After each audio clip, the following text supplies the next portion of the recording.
everybody, a little bit of a different style video for you today. I've been doing a series of mini vlogs on the channel, and we've gotten kind of into discussion, a little bit of a back and forth of how to get like new players started in the board gaming world, in the tabletop hobby space. And there were two main things that I think everybody that was commenting on, and I definitely agree with. The first one was you need a good group, you need an open-minded group, you need a welcoming group, and some group that's going to expose you to different styles of games, teach you games, and just be a general fun place and welcoming place to be. That's absolutely the most important part of the whole hobby in general, and especially for, welcoming new folks. Now, the second one, which was also a big one, was kind of knowing where the tools are to use to research new games and try to find games that you and your group or your family might like. Now, the biggest tool out there is BoardGameGeek.com. And this video is going to focus mostly on how to use that, but also how to use it as kind of a jumping off point to other resources, other YouTube channels, and the like. So let's jump right into here, and we'll start here on the BoardGameGeek.com homepage. Now, this is a very overwhelming page, as you can see. This has actually been improved over the last year or two. So when you first get to this page, there's just a wealth of information. You've got a nice kind of dashboard homepage kind of thing here. You can see some of the hot games. For example, this one in the middle, Dune Imperium, has been a hot game for a while now. You can scroll down, find crowdfunding games, Kickstarter games, featured videos, news, contests, in-depth reviews, and so on. So it's just an overwhelming amount of information, and there's over, I think, 120,000 games listed in this whole site here. So it can be very hard if you're coming from whatever game that you played that brought you to the site to figure out, okay, where do I go next? I played Ticket to Ride, I played Settlers of Catan, I played Carcassonne, I played some card game. Where do I find stuff that's sort of like what I like already, and maybe other stuff that I'm not really exposed to, I'm not aware of, that I may or may not like? So there's a couple of things that you can do here pretty easily. So the most basic thing is to go here to this browse button, click that, and just select all board games. Now this is going to bring up here a list of all the board games in the entire database, but ranked, and these are all user-driven rankings, so it's kind of a community sort of coagulation of rankings. And I will say this does favor kind of the heavy strategic games. It's the general sort of user base of this website. And you can see, okay, Gloomhaven is the #1 game. Pandemic Legacy Season 1 is #2, and so on. So you could, if you wanted to, say, I'm really into all these games. I played a few of them. Let me jump into these and then take a look at, these in order. And I would say probably, depending on sort of how deep into this thing you are, this could be a good idea. It could be a terrible idea. So we're going to leave this thing alone for now, and we're going to sort of refine our search a little bit. And this is one thing I wish was a little bit better presented, at least on the upfront, but I'm going to show you how to do it now. So the one thing you can do is you can always go to the search box here in the upper right-hand corner. And you can search and type in the name of the game or designer or something like that. But let's go here and click on Advanced Search. We're going to go there, and then we're just going to ignore all of these fields here at the top. And then we're going to go right down here to subdomain. And this is what I wish was just probably higher levelly presented at the very front of the site. So you could just jump right into these categories a little bit easier. So you can see here there's abstract games, family games, thematic games, children's games, party games, and so on. So let's say you had been going to a board game night and you found some folks to play with, but now you want to bring this hobby back to your family and inundate this with the madness that is the board game hobby. So what you can just go here is click family games, or maybe vice versa. You've been playing games with your families, and then you say, oh, I want some heavier games. You could just select strategy games. But let's just keep it at family games for now. We'll click that. And so this is going to then filter, and we put no other search criteria in here. So it's just going to show you everything that's kind of tagged as a family game. So you can see the first thing here is Game of Life, and ignore these ratings. These are my stupid ratings here. And it's just kind of a random smattering. But we can go ahead and click the board game rank here, like so, and this will load up. And this will give you a ranking of kind of the overall user base's idea of family games. Now, I do want to kind of warn you here. These are family games in relation to a heavy strategic game. So I would say Wingspan and Everdell are on the heavier side. But there's something that you can do here to alleviate that and kind of drill down a little bit more. Whereas a game like here, let's say the Crew, is a little bit more complicated, I think, than what most people think an average family game is. But Azul is right down the middle and is it's a great family game, and I highly recommend it. So there is a little bit of digging that you have to do here. So let's just take a look at Wingspan, since this is the top family game. And we're going to take a look at here. We're going to see on here the weight. You can see it kind of in the middle there. It's a weight 2.42 out of 5. So the rating is kind of in a 1 to 5 scale. So it's almost kind of towards a 3. So it's kind of in the middle range. Whereas if we go back here, we can take a look on the side here and we'll go to Azul. Remember, it was a 2.4 for Wingspan. This one is a 1.76. So the order of magnitude in the weight is very, very important here. So a 1 and a 2 something, there is a bit of difference between those ratings. Whereas if you had like a 4, it doesn't sound like a lot, 1, 2, 3, 4, 5. But the nice thing is, let's say you had played Azul, which is becoming more and more of a common game.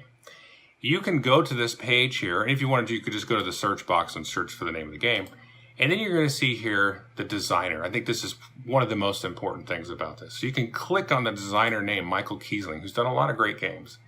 And you can get a little bit of a biography. You can see some other games that they've done. You can go here and click See All. And this is a whole list of all the games that Michael Kiesling has been a part of. Now, the other thing that's cool about this is you also have the weights. So if we look here, this is a 1.75. This 7 Steps. This came out several years ago. You have Adventureland down here, which, if I recall, is a game that I actually enjoyed as well. This is a 1.85. But then you've got a game like Artist here is 2.2, Azar is 2.3. So you're like, okay, I like a Michael Kiesling game. I liked Azul. Azul was a 1.7. So I can find another one that maybe, depending on my mood, I want something a little bit heavier, something a little bit lighter, or right in the same ballpark. So you can kind of start to drive in to that type of thing. Now, the other thing, if we go back to Azul here, is we can scroll all the way down here, and this will be fans also alike. So people that like Azul also like these other games. So this gives you a nice jumping off point there. Now there's one other thing I wanted to show you here. And if we go back here to Wingspan, which remember was the #1 family game, you'll see a couple of other things on this page. Now, not all of the games that have these landing pages on Board Game Geek have these two things, but you can see there's a watch it played and there's a game night playthrough video. Sometimes there'll be like a brief overview video that shows right here. Now, if we click the watch it played link here, this will take us to, as you can see, watch it played or how to play video. This is by Rodney Smith. He does probably the best how to play videos in the whole industry, although there's a handful of other folks that are really, really good as well, like amazing. So a lot of the pages will have a link right to Rodney's video here, or if we take a look here at Game Night, these are actually folks that are playing through, you can see the folks here, this video, or this game here. Now, these are not all of the videos that you have access to. So if we take a look here, there's a bunch of tabs here. If you go to the game specifically itself, you can go to the forums, you could ask rule questions, you could ask any kind of other questions about the game. Hey, this is out of print, I can't seem to find it, where should I go? Then there's also the videos link here. And here you'll have a link of lots of videos. So you can see Rodney's video there. Tom Vassell here, who's another great contributor to the community, no pun included. I can scroll down here, and this is an honest opinion here. I can scroll down pretty far on this list, and I could probably recommend all these different videos to folks, kind of just depending. And so that's one resource that you have starting to jump away from Board Game Geek, is all of these different YouTube channels. So just as an example here, we'll scroll over here. You can see this John Gets Game. He's another one that does great tutorials, and he'll actually kind of sort of combine a tutorial through a playthrough. So you can kind of learn the rules as he's teaching, as he's kind of going through the motions on some of the turns. You can kind of get a good sense that way. So there's a lot of different styles of reviewers and things like that. So as you start to go into Board Game Geek and investigate these different games, you're going to see a lot of these video sections here of so many different folks. And I would just recommend folks click on everything in here that you can see. And this is sorted by the hotness here. So you can see Rodney's got, so many thumbs and so on. So you could also sort it by recent to see some more recent videos, or maybe there's been a new addition to the game or something. So, but your good bet is to sort it by hotness and kind of dive down. And I do recommend folks, dive into here, because this isn't always just an indicator of somebody that you like. Like you may not like Rodney's style, you may not like John's style or Tom's style or somebody like that. So you can find a handful of reviewers and playthrough types of folks, and then you'll end up with some favorites. Now, there is one other sort of aspect I want to talk about here before we leave Board Game Geek for a minute. This is the market area. Now, these listings here are from people on Board Game Geek, users that you can get their sort of ratings as a market seller and stuff like that. You can go in here and find games. Sometimes you can get them from a good price. I will have a link to just a handful of online stores, although I recommend you check those out and then look for local game stores in your area, because you can find, groups and people there, of course, like that as well. But I'll have a list of there. And so if anybody is watching this that also wants me to include a link to some other online store, I don't use a whole lot of different ones out of that. I'll just put a few that I've used and have had a good experience with, but there'll be a list of those as well in the description on the video here. So, just if you go here, then you can look in this marketplace and that's fine. Or you could go to Amazon, which I definitely probably wouldn't recommend. I don't think I probably have at least once, but I never buy board games from Amazon. You can run into the issue of sort of counterfeit copies of board games on Amazon. I think they've taken some steps to help alleviate that, but just be warned if you're a new person watching this video that it is possible to get sort of a knockoff copy of a board game on Amazon. Whereas the links that I'll put below, there's next to zero chance, I think zero chance, honestly, of that happening at any of these places. So the other thing I wanted to talk about was other resources outside of Board Game Geek. Now, there is the board games subreddit, which is fine, but it's okay. Like it's like Reddit. If you're experienced with Reddit, it's just a massive wall of text. There's a lot of searching and back and forth. And as you start to, move into these communities, even Board Game Geek is guilty of this, that are large. The large communities on the internet can sometimes be terrible places to be and sort of depressing and whatnot. So the bigger the community, the worse it is, it seems like. But that's okay. But one thing, which maybe is the worst of all, but in some ways is not, we're going to go to Facebook, right? So here's my Facebook. And one thing I would recommend, there are Facebook groups that you have the gamut. So if you go, there's like a Board Game Geek Facebook group. There's a board gaming group Facebook group. Those are large. I personally don't subscribe or follow any of those because they're too large, and then you just get politics and all this other stuff involved, and that's not what I'm here to do. What I have found is actually really, really cool is Facebook groups dedicated to specific games and even specific parts of specific games. So if we go here, let's see, there's a new game coming out here called Oath, for example. And let's see, it has about 700 members right now. It's a new game, but you can find people discussing the game in here, talking about their playthroughs and so on. Another one here would be, let's see, Shadows of Brimstone. This is quite an active community. You can see you've got 5.4 thousand members. They got pictures of painted minis and so on. And so, people just have a good discussion. So I find that these targeted groups are very good. So like if you did Ticket to Ride, if that was a game that you were really into, Ticket to Ride players group here. I don't think I'm a member of that. So it's a private group. Most of these are private to block like bots and things. So this has got a couple hundred people in there. And you can find these groups here on Facebook. And I find these are really excellent resources.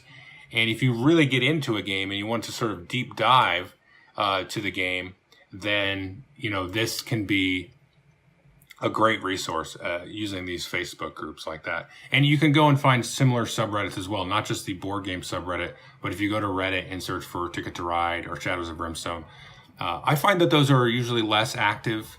And if you're a Discord user, that's kind of hit or miss too. Sometimes you can have different groups dedicated to certain games that are good. I'm in a couple of Discord groups that are quite useful. But yeah, it seems to be the best place, honestly, is Facebook. For this kind of thing, and this is one of the things that keeps me on Facebook from leaving it, is these groups are really, really great and a great resource. And just one last thing before we close the video, I wanted to jump back over to Board Game Geek here and just show you some of the other pieces of information about a game that I think could be really important. Now, we talked about here the weight. So once you have played a couple of games, and you can go and look at the weight here and get a rough idea about how other games that you might be researching, might land with you or your group. And I do want to stress, though, that this is not like the gospel here of Board Game Geek. This is a sort of community-driven, sourced across, thousands or millions of people at this point. But it does tend to lean the heavy strategic games. So if you're playing this game with folks that aren't really into games yet or whatever, then you got to kind of sort of keep that in mind in your head as you kind of navigate this website. But one thing that it does nicely is, for example, again, it shows the designer. So if you want to see some more Elizabeth Hargrave games, that's good. It shows you the player count of games. So you just might say, well, we usually have 6 people, so we want a game that can support 6. Well, then you can go and look at that. And the community underneath here says 1 to 4 really, and best with 3. So that gives you a good idea of how it's going to play, because you really have to keep in mind a lot of games. It might say 2 players to 5 players, but 2 players is not really that good. I mean, it works and it plays fine, but compared to playing with 3, 4, maybe even 5 players, it's going to be a kind of a different experience. One of my favorite games of all time is Kalis, and it plays 2, well, the original one played 2 to 5 players. It plays 2 to 4 now with the new edition.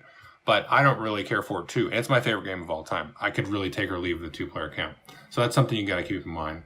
The play time here is usually accurate, but not always. So I would always bake in an extra half an hour if it's your first game or 2 games to kind of get at it. You can also pull up the publisher. So if you like this style of game and you sort of like the look and feel of it and kind of the general vibe of it, this is a Stonemaier game. You might click on this. Sometimes this can be confusing, because if we click that, it's going to show you multiple publishers. This is because there's lots of distributors all over the world. So it can be sort of hard to sort out which is the sort of the right publisher for you and your country and whatnot. Usually it's the first one, but not always. So we can also click here, see full credits, which we were just looking at.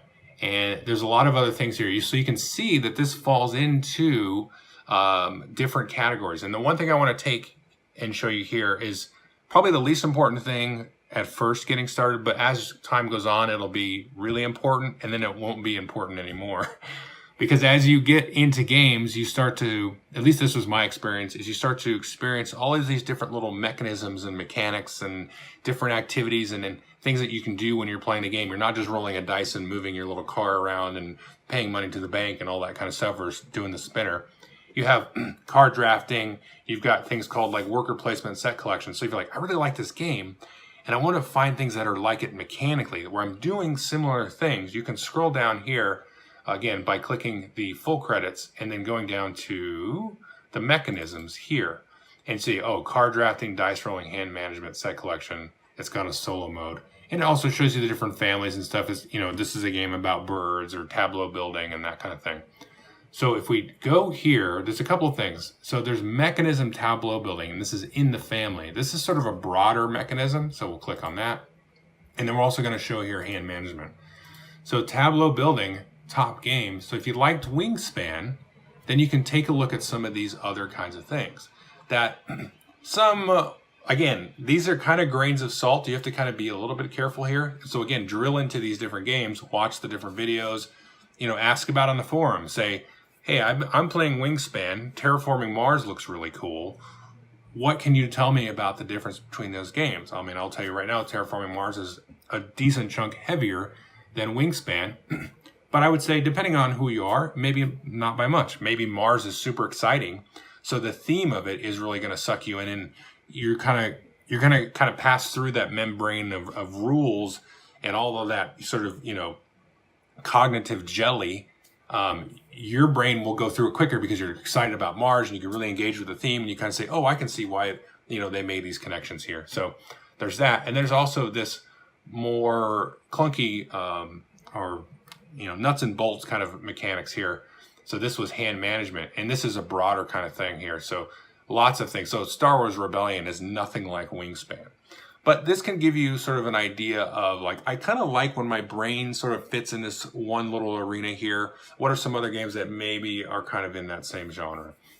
So it's, again, a grain of salt to a lot of this stuff, but I just wanted to kind of show you that as well. And then as you kind of get used to it and start to poke around, there's sort of general forums in here. You can see over here on the left, there's a hotness list and all that kind of stuff. You see, like, oh, what's hot right now? You know, maybe this looks interesting to me. So hopefully that's kind of a good sort of dunk in the tank there, kind of an introductory kind of thing. I think Board Game Geek by far is the best tool out there. But again, it's really a jumping off point. You can jump off into these these YouTube channels, find some personalities that you sort of engage with and you sort of like the cut of their jib and whatnot. and hopefully find some different folks that you identify with as well. I think that's important as well. So, but again, going back to the very beginning of the video, the main thing is having a good, welcoming, fun group that you can get along with and become friends with over the course of this hobby. Okay, thanks.